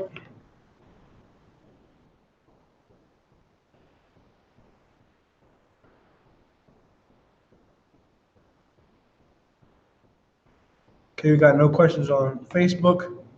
Question on YouTube. If you don't have any questions, we'll keep going, but ask your questions, all right? Proverbs 3 and 18. Proverbs chapter 3, verse 13. Let's read verse 13 on what we're talking about, all right, Alexander Jack? Proverbs chapter 3, verse 13. Happy is the man that findeth wisdom, and the man that getteth understanding. So the whole context of Proverbs, really Proverbs the 3rd chapter, but specifically Proverbs 3 and 13 through 20, it's talking about wisdom. All right, wisdom is the keeping of the commandments. All right, so you can understand. To prove that, I'll get you. We'll get Ecclesiasticus 19 and 20. I'll pull that real quick. I'm just gonna grab it, and then I'm gonna keep reading in your question. All right. All right, so we're in Proverbs chapter 3 and verse 13. Happy is the man that getteth wisdom, and the man that getteth understanding. So we're talking about wisdom and understanding. The keeping of the law, statutes, and commandments, the performance of the law is wisdom. Understanding is the knowledge that you get from that, the knowledge that the Most High gives you. All right? For the merchandise of it is better than the merchandise of silver, right? It's better to have the wisdom. It's better to have the knowledge of the law and to do it than to have a record contract like Jay-Z and have a record contract like Kanye West and be pictured with a white girl, okay, a white mongrel mutt, all right, like Kim Kardashian wearing black lipstick, looking like the lead singer of Green Day, all right? It's better to have a law than to have all that silver and all that money and be a damn buffoon for the white man, all right? and the gain thereof than fine gold. She is more precious than ruby. So who is the she, Alexander Jack? The she is wisdom and understanding. Let's skip down to your question. Verse 18. She is a tree of life to them that lay hold upon her. Who is she? Wisdom is the tree of life. What is wisdom? Wisdom is the keeping of the law. All right. Wisdom. Wisdom is the tree of life, meaning it's something you can take in that's good for you, that gives you life. What do trees take in that we can eat, that we can ingest, that we can take hold of? Fruit. Tree brings forth fruit. You grab the fruit, you take hold of it. You wash it off, you cut it up, add sugar, add some dough, make a pie, right? You take bite out of it, you peel the skin off and eat it. Okay? Trees bring forth fruit that we can take hold of. All right, well, wisdom understanding is like the tree of life. It's like the fruit that it's good to take in. All right? The fruit that's good to take in.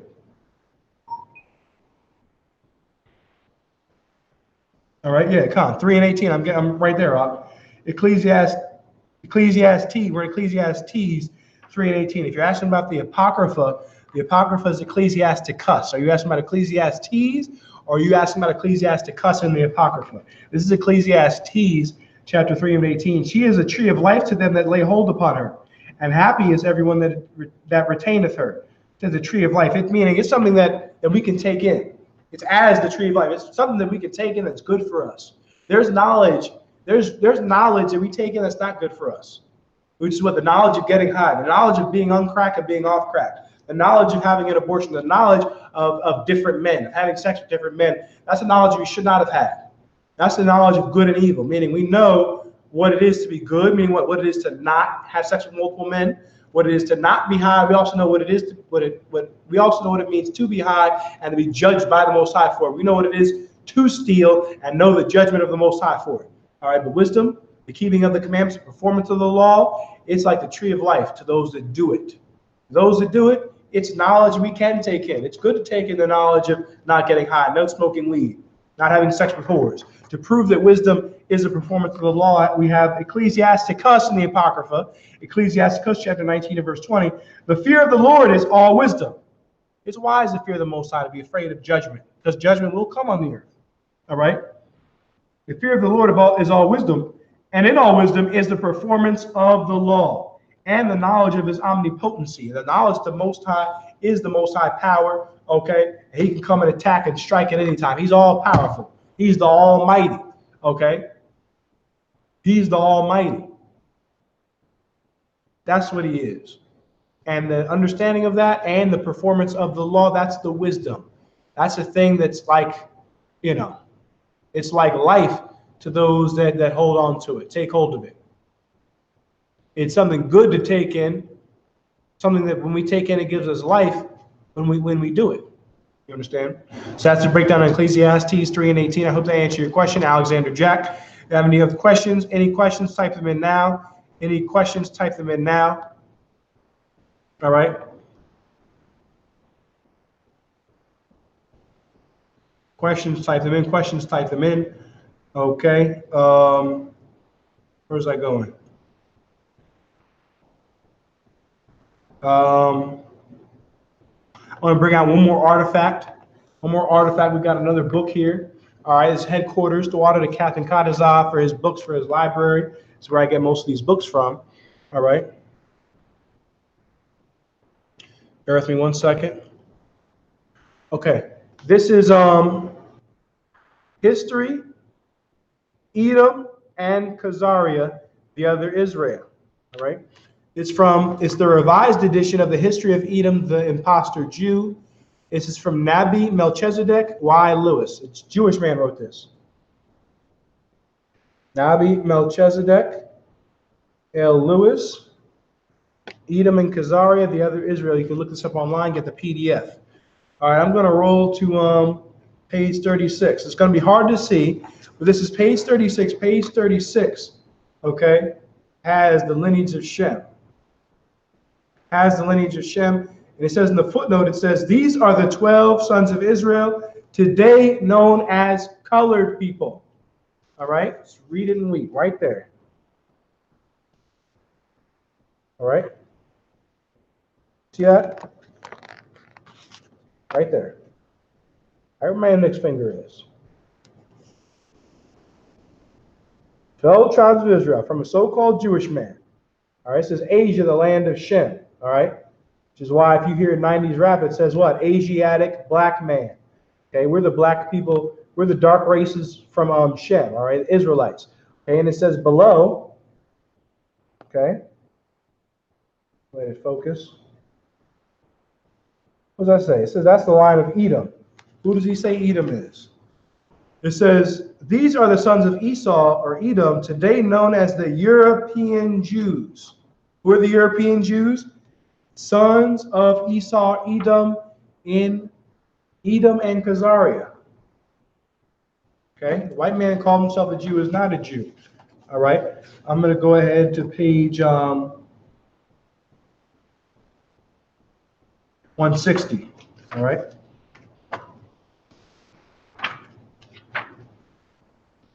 Go to page 160.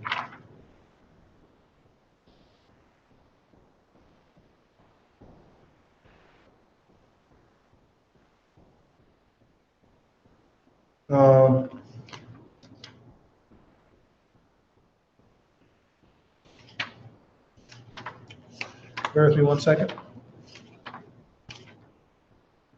Page 160, the people who now call themselves Jews are not descendants of the children of Israel.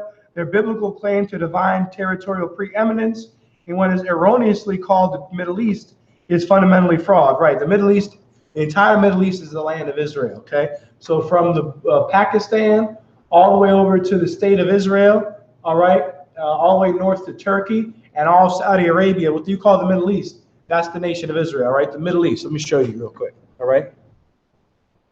Okay, that right there. That whole area on that map, except for the part of Africa, that's our land. All that land, Iran, Iraq, Afghanistan, Pakistan, Saudi Arabia, Iraq, Jordan, Syria, all right? All that's our land, all right? They call it Middle East. The white man took a sliver of that land and murdered, okay? That's why he's expanding, because he knows that little sliver wasn't just the land we had at one time, all right, under King Solomon.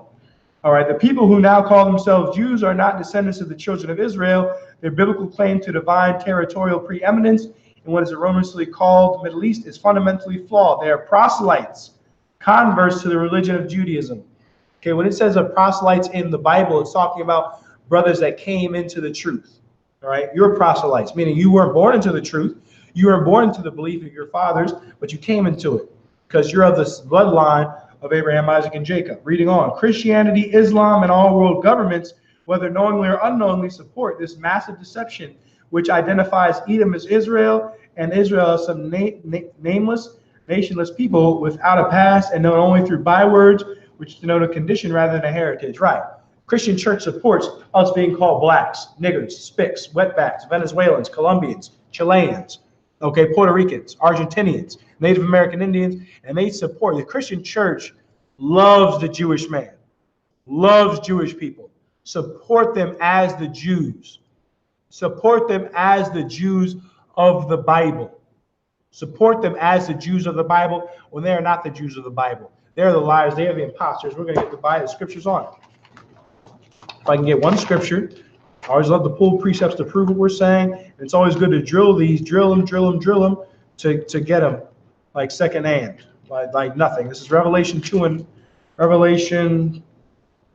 I know thy works and thy tribulation and poverty, but thou art rich. He knows your works. He knows your tribulation in Canada, in Quebec, and in Toronto. He knows what you've been through in the poverty, what you suffered in the poverty, but you're rich. You have the inheritance of Abraham, Isaac, and Jacob. You're entitled to all the riches of the earth. All right? And I know the blasphemy of them that say they are Jews, right? It's a blasphemy. It's a disgusting lie against the Most High to say you're the Jews. Okay? To lie on the Jews. And are not, but are the synagogue of Satan. The white man, he's the synagogue of Satan. All right? We're the I.S.U.P.K. We're started out at 1 West 125th Street, Harlem, New York, under Commanding General YAHANNA. All right? I'm going to go grab the security analysis real quick. All right? And then we're going to cut the class off. All right?